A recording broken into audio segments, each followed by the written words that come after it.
Mais l'idée ici, c'est de livrer un exercice de mettre en œuvre la démocratie participative. Cet exercice s'inscrit dans un processus initié par la Maison du Peuple d'Europe,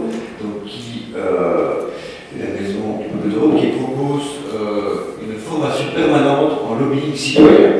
C'est important de développer ce lobbying citoyen face aux enjeux de ce midi, puisqu'on sait que le TTIP et le CETA sont en cours de négociation, vont sans doute être approuvés par la Commission européenne, à l'encontre des 3 millions de citoyens qui se sont exprimés aussi dans la pétition contre ces traités, à l'encontre de toutes les manifestations, à l'encontre également même de la nouvelle orientation stratégique de la Commission que vous avez reçue à l'entrée.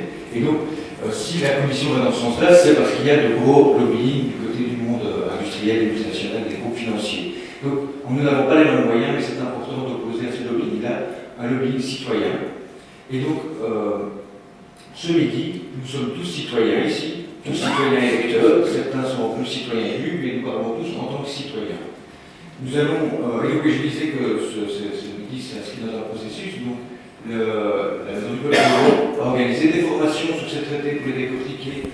Aujourd'hui, nous allons, après quelques exposés introductifs, nous exprimer tous sur ce que nous pensons de ces traités, là où ils posent problème par rapport à tous les enjeux qu'on a évoqués, que ce soit des enjeux géopolitiques, démocratiques, sociaux, économiques, culturels, environnementaux. Et à l'issue de cette rencontre, nous allons prendre note de tous les points de vue exprimés. On demande d'ailleurs que plusieurs personnes prennent des notes pour être sûr qu'on ait tout. Et donc, à l'issue de cette réunion, nous allons rassembler les notes. Et demain, à 18h30, il y a une réunion de la Maison du Peuple d'Europe qui essayera de synthétiser tout ce qui a été dit, de traduire ce que nous avons dit ce midi en un communiqué qui sera adressé à nos représentants au Parlement européen. Alors, donc nous avons 3 exposés introductifs de 10 minutes. On a déjà fait un peu de retard, donc je demanderai vraiment aux 3 orateurs de se tenir aux 10 minutes. Puis nous aurons 1 heure de discussion où chacun pourra s'exprimer. Non pas poser des questions aux orateurs, mais exprimer votre point de vue sur ces traités. Et puis un petit mot de conclusion. Alors, pour ces 3 points de vue, on va avoir 3 points de vue différents sur les enjeux de ces traités. Nous allons commencer par Charles-Étienne Lagasse, qui, au niveau professionnel, est directeur général adjoint de Wallonie-Bruxelles International, était directeur adjoint et est maintenant président du centre d'études Jacques Georgin, qui est le centre d'études de ce qu'on appelait jusqu'il y a peu le FDF, qui s'appelle maintenant DEFI. Et donc, monsieur, vous allez nous présenter les points intéressants et les points inquiétants de ces traités. Merci, bonjour à tout le monde. En effet, donc, je suis président d'un centre d'études qui travaille sur ce sujet depuis plus d'1 année. Donc, nous avons beaucoup rencontré. Nous publions chaque semaine à peu près pour les décideurs du parti une petite note d'actualité sur l'évolution des négociations.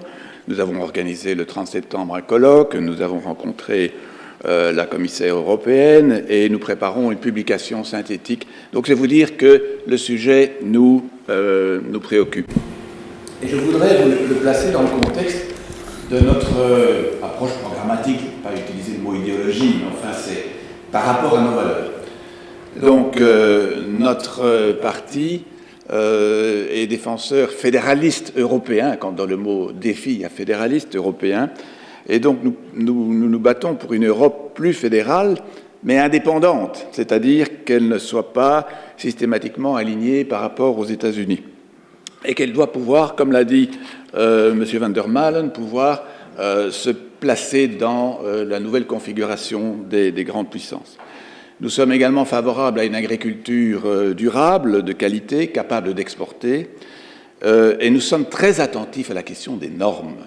En effet, un des graves problèmes de l'Union européenne actuelle, c'est, dans ce grand marché, c'est cette concurrence suicidaire entre les États. Au lieu d'avoir organisé la compétition, la concurrence entre les opérateurs économiques sur base de normes européennes, on assiste à exactement l'inverse, une concurrence entre les États pour celui qui aura la norme la plus basse pour attirer les investissements.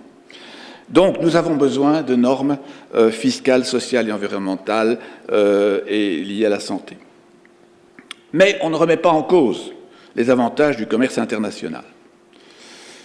je rappelle quand même, il faut le dire, que le mandat de négociation a été donné par le gouvernement Di Rupo. Et nous considérons que ce mandat est beaucoup trop laxiste. Une petite remarque également, c'est qu'on entend parfois sur ce sujet tout et n'importe quoi, et beaucoup de contre-vérités, qui tournent en boucle comme des rumeurs. Et donc notre exercice, depuis un an, et je vais vous en donner les résultats en 10 minutes, c'est de pouvoir voir ce qui est positif, ce qui n'est pas du tout, et je terminerai par la conclusion que nous avons à adresser à notre parti quant à la position par rapport au TTIP. En effet, nous avons une chance extrême. Il y en a deux. D'une part, comme on l'a rappelé, le mouvement citoyen est important sur ce cas-ci. Alors que souvent on se plaint, ici, les citoyens se sont bougés et la Commission a réagi et a évolué. Deuxièmement, les parlements ont un droit d'assentiment, en fin de compte, et donc ont la clé de la discussion. Et dans notre système belge, tous les parlements, je dirais que le Parlement bruxellois, comme le Parlement de la communauté germanophone, peuvent bloquer l'accord. Alors quand même, très rapidement, en trois temps, tout n'est pas mauvais dans la négociation, ce n'est pas un traité d'ailleurs, c'est une négociation. Mais il y a quand même un certain nombre d'éléments inquiétants.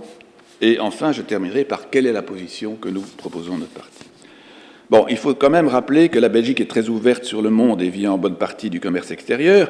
Cela explique que pas seulement les multinationales, mais aussi bien l'AFEB que BCI, l'Union wallonne des entreprises, et du côté flamand, soutiennent le projet de traité. Même si les droits de douane sont faibles, en moyenne, ils existent encore avec les États-Unis et sont parfois dissuasifs et même élevés dans certains secteurs, en matière alimentaire et textile. Et alors nous assistons donc à cette sorte de frein par rapport à nos produits alimentaires et textiles, alors que les États-Unis ont supprimé leurs droits de douane avec des pays latino-américains. Donc nos agriculteurs, nos industriels se voient concurrencés par les latino-américains. Autre chose, certaines procédures d'autorisation d'accès au marché européen sont très longues. La négociation sur les pêches est nos discussions depuis 12 ans. Et donc ça va accélérer un certain nombre et ça va faire tomber des obstacles administratifs. Ensuite, dans une série de domaines technico-techniques, la couleur des tuyaux ou bien la manière dont les ceintures de sécurité sont attachées, il y a d'inutiles barrières au commerce qu'il faut faire tomber. En matière de marché public, aujourd'hui la balance est déséquilibrée. Le marché européen est très ouvert, 80% des adjudications sont ouvertes, tandis que le marché américain est plus cadenassé, seulement 30%. Il est essentiel que nos entreprises puissent soumissionner aux appels d'offres américains. Certains secteurs sont exclus des négociations, qu'on ne fantasme pas sur l'audiovisuel, les médicaments, les OGM, les services publics. En matière de services publics, les États pourront continuer à définir la notion de service public aussi largement qu'ils le veulent et même accorder des monopoles, de nouveaux monopoles de services publics. Suite aux pressions de la société civile, la Commission a renforcé les exigences en matière de développement durable, de travail et d'environnement. Il y a donc une évolution de la Commission. En matière de clauses arbitrales, il y a également une très forte évolution. On est parti de quelque chose qui était totalement inacceptable, cette sorte de soumission aux arbitrages privés. Aujourd'hui, la proposition de la Commission est de créer 2 niveaux de tribunaux. Un tribunal de première instance composé de 15 juges, 3 Européens, 3 Américains et 3 de pays tiers, avec un tribunal d'appel. De toute façon, un bruit que je voudrais aussi faire tomber, c'est que certains disaient, puisque nos juridictions judiciaires sont évoluées, confions-leur les litiges entre investisseurs et États. Mais il faut savoir qu'aux États-Unis, les juges américains n'ont aucune compétence pour les traités internationaux. Par conséquent, s'en remettre aux simples juridictions nationales signifie qu'on donne des droits aux entreprises américaines qui sont bien défendues par des tribunaux européens, mais que les entreprises européennes n'auront aucun juge sur le marché américain. Il était donc nécessaire de créer une juridiction spécifique et nouvelle, et la Commission a évolué dans ce sens. Et évidemment, ce traité bilatéral est à mettre dans le contexte du dysfonctionnement de l'OMC. Le cadre multilatéral ne fonctionne pas, et c'est pour ça que l'Union européenne négocie. Voilà les éléments positifs que nous avons pu répertorier suite à nos contacts. Maintenant, les éléments négatifs. Comme on l'a signalé, M. Van der Malen, en matière de création d'emplois et de croissance, aucune certitude. La croissance annoncée d'un demi% de croissance du PIB après 10 ans n'est pas quelque chose de véritablement excitant. Nous avons des problèmes concernant la santé publique. Il y a un flou sur les mutuelles, par exemple. Les mutuelles qui exercent une fonction de service public chez nous, mais qui sont considérées comme des organismes privés. Elles pourraient se retrouver avec ce traité en concurrence avec de grands moyens, de grands fonds de pension américains qui viendraient faire concurrence en matière de santé. Également en matière de protection intellectuelle. Il y a le risque de voir la prolongation exagérée de la durée de protection intellectuelle sur les médicaments. Nous savons que nous souhaitons bénéficier des génériques pour pouvoir faciliter l'accès aux soins et aussi diminuer les coûts de l'INAMI. Il y a des risques de ce côté-là. La question des normes. Certes, l'Union européenne, et ça, il faut bien le dire, ne devra pas baisser ses normes et ne perdra pas sa compétence législative. Donc, les bases normatives resteront. Mais il y a un point qui nous inquiète, c'est que c'est le principe de la reconnaissance mutuelle. C'est-à-dire que même si nous garderons le droit de défendre toutes nos normes, aussi bien sociales et environnementales, elles resteront. Elles ne seront pas nécessairement, elles ne seront pas annulées et contrevenues. En revanche, les produits américains pourront être achetés par les consommateurs. Et donc, c'est donc laisser la responsabilité aux consommateurs et faire une confiance peut-être exagérée dans leur maturité. Même concernant la nouvelle proposition de la Commission en matière de règlement des différends investisseurs-État, il faut constater que la proposition limite le champ d'intervention et que ce champ est beaucoup trop étroit. Et enfin, il y a un dernier point qui sort un peu du commercial, mais qui rejoint ce qu'a dit M. Van der Malen, c'est que cette démarche bilatérale est présentée comme un moyen de créer une sorte de bloc euro-américain, alors que j'avais aussi noté cette phrase qui est bien connue et qui circule en boucle dans tous les colloques, parce que ce n'est pas le premier auquel j'assiste, d'Hillary Clinton qui parlait d'un « economic NATO ». Quel signal maladroit, offensif de confrontation avec le reste du monde. Donc, l'Europe doit pouvoir traiter avec la Chine, qui est une puissance tout à fait, sur le plan économique et commercial en tout cas, une puissance avec laquelle nous devons travailler, et même politique, bien sûr. Nous devons pouvoir travailler avec la Russie et ne pas donner un signal que nous sommes les vassaux éternels des Américains. Par conséquent, et je termine là-dessus, notre position est pour l'instant de continuer à faire pression et de ne pas accepter la négociation dans l'état ou l'état des textes dans la situation présente.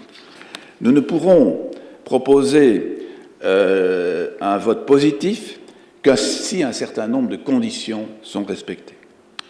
Primo, pas d'abaissement des normes sociales de santé et environnementale dans aucun secteur. Je vous ai dit que jusqu'à présent, nous avons reçu de la Commission des garanties, mais nous voudrions que ce soit clairement inscrit et confirmé. Il n'est pas acceptable que les accords de libre-échange soient utilisés par certains comme des outils permettant d'assouplir, voire d'abroger les législations européennes, nationales, régionales et même communales.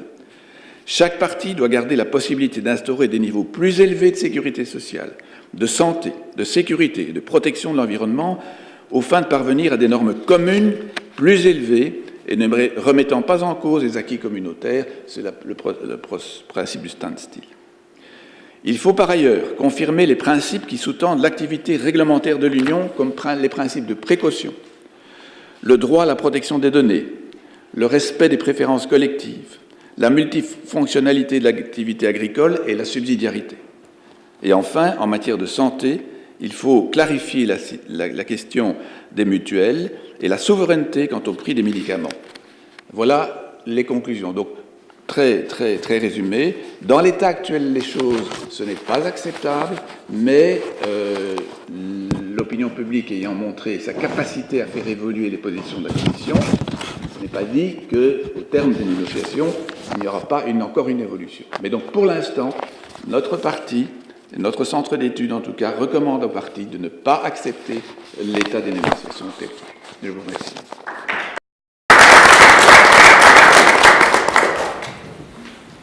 Alors, on m'a demandé en 10 minutes de vous dire quels sont, selon moi, les enjeux absolument essentiels. Je commence par vous rappeler la conjoncture de discussion, qui n'est pas anodine. Nous assistons à une opposition croissante au sein de la société civile en Europe, à une pétition de plus de 3 millions de signatures a été déposée, très impressionnante, et accueillie plutôt favorablement par Martin Schulz, le président du Parlement européen. Une inquiétude générale se manifeste. Même Manuel Valls a déclaré qu'il fallait ouvrir un débat sociétal sur ce traité. Une inquiétude que l'on trouve même dans les milieux économiques du côté des petites et moyennes entreprises en particulier. Donc il y a une conjoncture, disons, qui est favorable à un débat. Les responsables qui en parlent sont toujours frappés de la maturité des interventions lors des discussions qui ont lieu, qui viennent autant d'opposants à l'Union européenne que de partisans à l'Union européenne. Et c'est peut-être cela qui, politiquement, est très significatif, c'est qu'il y a là un débat qui est en train de s'esquisser au sein de l'Europe publique, qui n'est pas nécessairement anti-Europe, mais qui est pour une autre Europe. C'est un débat alter-européen et ce n'est pas un débat nécessairement anti-européen. Et puis, troisièmement, nous avons assisté, effectivement, comme vient de le dire Charles-Étienne Lagasse, à une modification progressive de la position de la Commission qui semble progressivement se rendre compte qu'effectivement, un certain nombre de choses qui étaient considérées comme évidentes et naturelles au sein de la Commission ne le sont pas pour les opinions publiques, ne le sont pas pour des gens extrêmement bien informés, aussi bien informés que les experts de la Commission. Et donc, on assiste à une tentative qui a été matérialisée à travers une brochure qui vous est distribuée à l'entrée, de définir une nouvelle stratégie. Une nouvelle stratégie pour le commerce européen qui est frappant dans son contenu parce que le ton a changé, mais aussi les contenus du discours de la Commission. Et on retrouve, en lisant cette brochure, une série d'arguments qui ont été avancés par les organisations de la société civile, dans un premier temps dans un désert complet, et désormais qui sont progressivement internalisés. Donc on a un débat, effectivement, j'approuve ce qui vient d'être dit, on a un débat qui avance, ce qui ne veut pas dire qu'il va déboucher sur une bonne décision, ça c'est une toute autre affaire, mais nous sommes dans une procédure extrêmement intéressante. Je veux juste rappeler une chose. Le CETA, le TTIP, font partie d'une génération de nouveaux accords internationaux. Il y en a d'autres, le TPP notamment. Il y a bien entendu, il y a eu des tentatives comme l'AMI, les plus anciens parmi nous s'en souviennent sûrement, qui ont été arrêtés en Europe. Il y a des traités multiples comme le TISA qui porte sur les services qui sont en gestation et en négociation, et qui constitue quoi? Qui constitue le nouveau cadre juridique international de déploiement du capitalisme mondial. C'est de ça dont il s'agit. Il s'agit de construire juridiquement au niveau mondial les conditions de déploiement du capitalisme et de l'encadrer par des normes contraignantes qui s'imposent désormais aux États, qui limitent les pouvoirs des États. C'est pour ça que ce qui me semble important, si vous voulez, dans la discussion actuelle, c'est que ce que disent les opposants au à ces traités, c'est qu'il ne s'agit pas de traités d'abord commerciaux. Bien sûr qu'ils ont une nature commerciale dans leur contenu, mais ce sont des traités de type quasi-constitutionnel. Je dis bien quasi-constitutionnels, ce ne se présentent pas comme des constitutions, mais ils ont des effets sur les fonctionnements des pouvoirs à la fois judiciaires, on en a parlé, et législatifs. Ce sont des traités qui redéfinissent les pouvoirs de l'État souverain, notamment face aux propriétaires des multinationales, qui, je vous le rappelle, ont des budgets parfois supérieurs à ceux des États, y compris européens. Donc on est devant des puissances, des souverains privés, avec lesquels se redéfinissent les rapports juridiques. Sur une liste immense de secteurs clés des politiques publiques, puisqu'il ne s'agit pas, comme dans les traités classiques, d'une liste positive, mais comme on dit, négative, c'est-à-dire qu'il s'agit de tous les sujets traités, sauf ceux que l'on mentionne à titre d'exception, et ces sujets traités sont très nombreux, c'est la finance, c'est la banque, c'est l'agriculture, c'est les OGM, ce sont les droits d'auteur, ce sont les médicaments, c'est la santé, et donc on se trouve devant un traité extrêmement englobant qui couvre les compétences, une bonne partie des compétences de n'importe quel législateur. Et enfin, ce sont des traités qui modifient, en fait, le sens de la dynamique du projet européen. Donc, il me semble qu'il y a 3 grands axes de questionnement. Il ne faut pas en oublier un dans la discussion. Il y a un problème de démocratie politique qui est posé par le TTIP, par le CETA et les traités apparentés, de modèle de démocratie, il y a un problème de modèle de développement socio-économique, et puis il y a la question du sens du projet européen, savoir si oui ou non, finalement, le projet européen est soluble dans un projet de mercantilisation sans territoire, parce que nous parlons ici d'un au-delà du territoire européen, nous passons l'Atlantique, ou s'il s'agit, comme on nous l'a toujours vendu, de construire un État européen souverain, ce qui est une autre dynamique de construction que celle d'un marché. Alors rapidement sur ces 3 axes. Le modèle de démocratie de l'Union européenne, il y a 2 questions très importantes. C'est 1, le mécanisme de coopération réglementaire qui touche à la fabrication des normes, et 2, c'est la question, on en a beaucoup parlé, ça a un peu occupé le débat, la question du règlement des conflits entre investisseurs et États nationaux. Ce sont des questions bien plus profondes, à mon avis, que la question qui est réelle de la transparence, qui a été un vrai obstacle à la discussion, l'absence de transparence de ces négociations, mais qui, en fait, on ne va pas résoudre le déficit démocratique de ce type de processus uniquement en donnant de l'information. Le problème est que ce qui est posé, c'est une question de distribution des pouvoirs.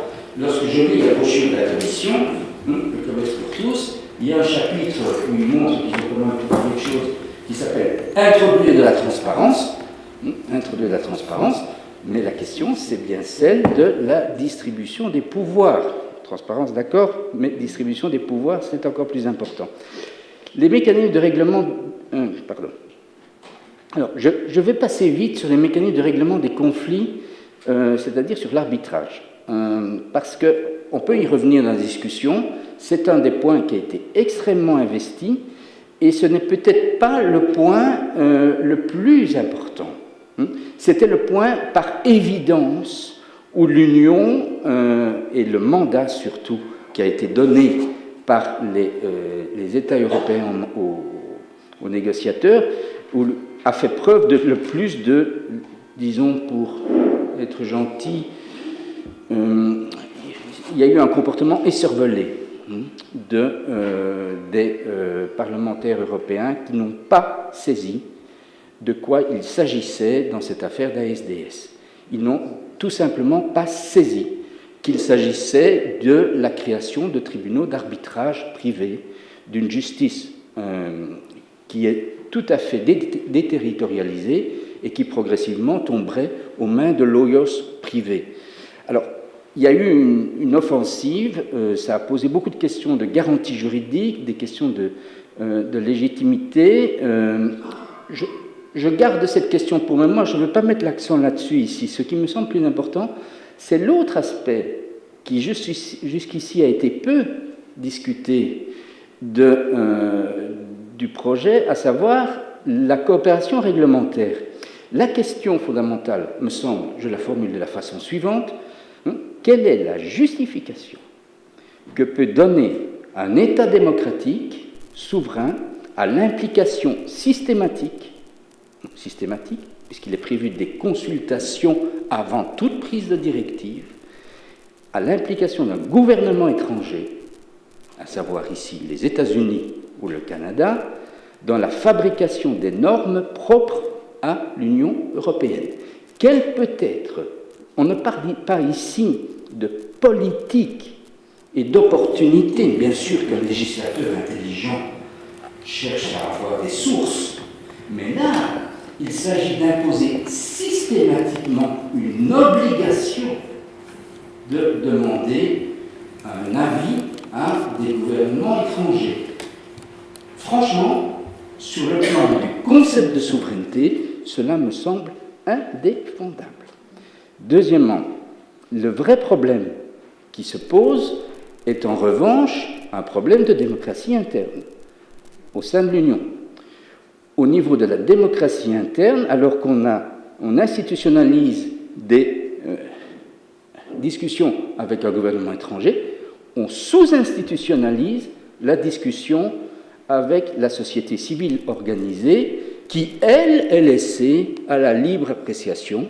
Il n'y a pas d'obligation de consultation. Et là, nous nous trouvons devant un très grave problème, parce que nous savons qu'aujourd'hui, le déficit démocratique en Europe est extrêmement profond, que la distance entre même les parlementaires et la population est infinie, et que la vraie construction intelligente des problèmes passe évidemment par des consultations d'une société civile organisée qui prouve de plus en plus sa capacité à récolter des informations et à construire des avis pertinents sur des questions politiques de politique publique.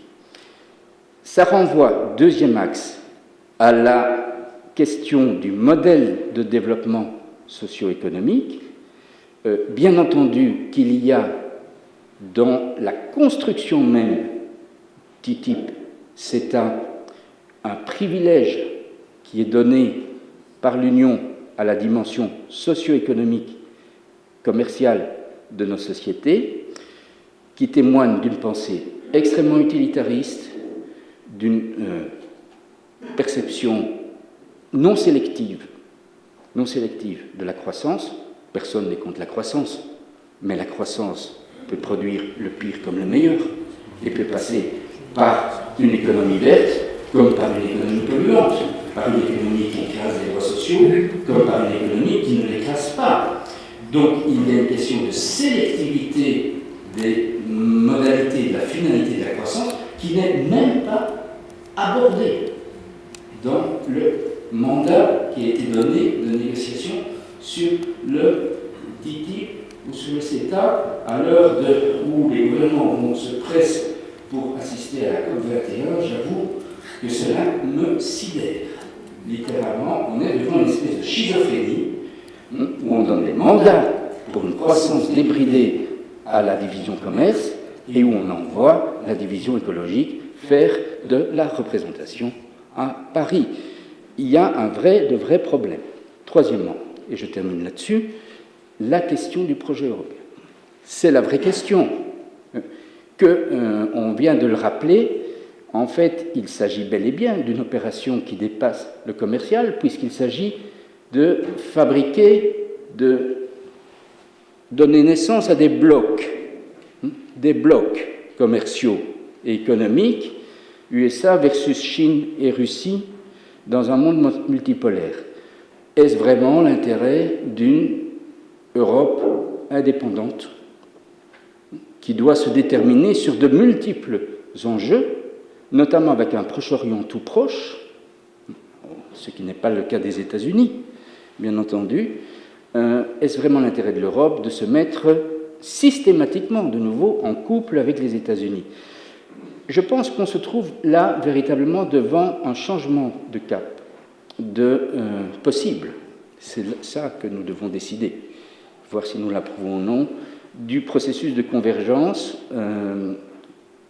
La fabrication d'un marché transatlantique signifierait une modification profonde de la signification du projet européen, puisque dans ce cas-là, on va accentuer la disjonction entre la construction d'un État souverain territorial et d'autre part des logiques économiques et commerciales qui dépassent de loin ce territoire et qui vont inévitablement appeler, une fois que les institutions du TTIP seront passées, à la construction d'autres institutions. Il n'est pas possible, tout simplement, de construire un marché unique transatlantique avec cet embryon de mécanismes de décision. Il en faudra d'autres. Donc la dynamique, si vous voulez, est une dynamique qui nous sort, en fait, du territoire de l'Union et qui relance le vieux projet de faire de l'Union européenne non pas un État, mais un espace de libre circulation. On se trouve devant une négociation en plus très déséquilibrée, où pour la première fois l'Union négocie avec plus fort qu'elle, et donc est en position de faiblesse, bien entendu, par rapport aux États-Unis et par rapport à la zone dollar, parce que notre monnaie n'est quand même pas si forte que ça, elle est menacée, la crise grecque l'a prouvé, donc je pense qu'on est là devant une question béante sur le sens même de la dynamique européenne qui pourrait être profondément transformée à la faveur de ces développements.